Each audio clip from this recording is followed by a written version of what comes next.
दोस्तों अलग अलग कंट्री में महिला के खूबसूरती के मानक ब्यूटी स्टैंडर्ड टाइम के साथ बदलता रहता है।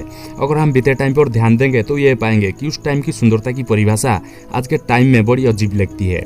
आज के टाइम में जहाँ जीरो फिगर को ज्यादा प्रायोरिटी दिया जाता है, वहाँ पहले के टाइम में मोटापे को ही ज्यादा प्रायोरिटी दिया जाता था। 21वीं सदी में भी खूबसूरती के मामले में हर देश की अपना एक अलग परिभाषा है। तो दोस्तों आज की इस वीडियो में हम आपको बताएंगे वर्ल्ड के डिफरेंट ब्यूटी स्टैंडर्ड्स के बारे में, जिनमें से आपको कुछ विचित्र लगेंगे। तो वीडियो को शुरू करने से पहले आपको एक छोटी सी रिक्वेस्ट है, अगर आप हमारे चैनल को सब्सक्राइब नहीं किए हैं तो प्लीज हमारे चैनल को सब्सक्राइब कर दीजिए। हमें आप लोगों की सपोर्ट की बहुत ज्यादा जरूरत है। Number 1, Iran. एक रिसर्चर से पता चला है कि ईरान में सबसे ज्यादा प्लास्टिक सर्जरी होती है, जहां उनकी कल्चर में पूरे शरीर को ढकने और केवल चेहरा दिखाने की ही अनुमति है, और जहां हर कोई चाहता है कि वो सबसे ज्यादा सुंदर दिखे, चाहे इसके लिए एक सर्जरी पर $25,000 ही क्यों ना स्पेंड करना पड़े। इराक में और एक बात बड़ी आम है कि अधिकतर महिलाएं और कई बार पुरुष भी अपनी नाक पर बैंडेज लगाए दिखते हैं, जो कि प्लास्टिक सर्जरी के बाद रिकवरी के लिए लगाया जाता है। और आपको ये बात जानकर हैरानी होगी कि यह बैंडेज एक तरह का सोशल स्टेटस को भी इंडिकेट करता है, जो कि ये बात को साबित करता है कि उस व्यक्ति ने सर्जरी कराई है क्योंकि उसके पास बेशुमार दौलत है। नंबर 2, मेरिटेनिया। दोस्तों जहां दुनिया भर में लड़कियां अपने वजन से लेकर कॉन्शियस रहती हैं कि कई वजन बढ़ने से उनका खूबसूरती खत्म ना हो जाए, वही मेरिटेरिया में ठीक इसके अपोजिट होता है। यहाँ तंदुरुस्त और मोटे शरीर वाली महिलाएं को ही अट्रैक्टिव मानी जाती है।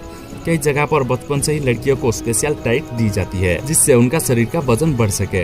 इनके अलावा जिन महिला का वजन नहीं बढ़ता है उन्हें स्पेशल कैंप में भेजा जाता है, जहां उन्हें एक दिन में करीब 16,000 कैलोरीज लेने होते हैं। Number 3, Japan. वेस्टर्न कंट्री में खूबसूरती स्माइल, दांतों के आकार और जबड़े की सिमेट्री पर डिपेंड करता है। कई बार तो लोग इसके लिए ब्रेसेस यानी कि दांतों को काटते हैं और खतरनाक प्रोसीजर्स भी करवा रहते हैं। लेकिन जापान में एक अलग कॉन्सेप्ट है, जो कि वाइवा यानी कि असमतल दांत। उनके अनुसार ऐसे दांतों वाले लोग सबसे क्यूट और बहुत लकी होते हैं। लेकिन इसमें केवल उभरे हुए केनिज को ही खूबसूरती माना जाता है। ऐसा इसलिए होता है क्योंकि वो लोग नेचुरल ब्यूटी को ही प्रायोरिटी देते हैं। Number 4, Tajikistan. दोस्तों प्राचीन टाइम में रोम और ग्रीस जैसे देशों में चौड़ी और घनी आईब्रोज को ही खूबसूरती की पहचान माना जाता था। जहां कुछ देशों में आईब्रोज को शार्प और क्रिस्पी रखा जाता है, वहीं ताजिकिस्तान में इसके अपोजिट है। यहाँ घनी आईब्रोज न सिर्फ खूबसूरती की स्टैंडर्ड है, बल्कि आपके लाइफ पार्टनर के प्रति वफादारी को ही इंडिकेट करता है। यानी कि खूबसूरती के साथ साथ ये आपकी पर्सनालिटी और कैरेक्टर को भी दर्शाता है। जिन लोग के आईब्रोज चौड़ी या घनी नहीं होते हैं उन्हें पेंट कर लेते हैं, ताकि अपोजिट सेक्स को अट्रैक्ट किया जा सके। Number 5, Myanmar. दोस्तों म्यांमार में एक आदिवासी जनजाति है जिन्हें पाड़ायोंग के नाम से जाना जाता है।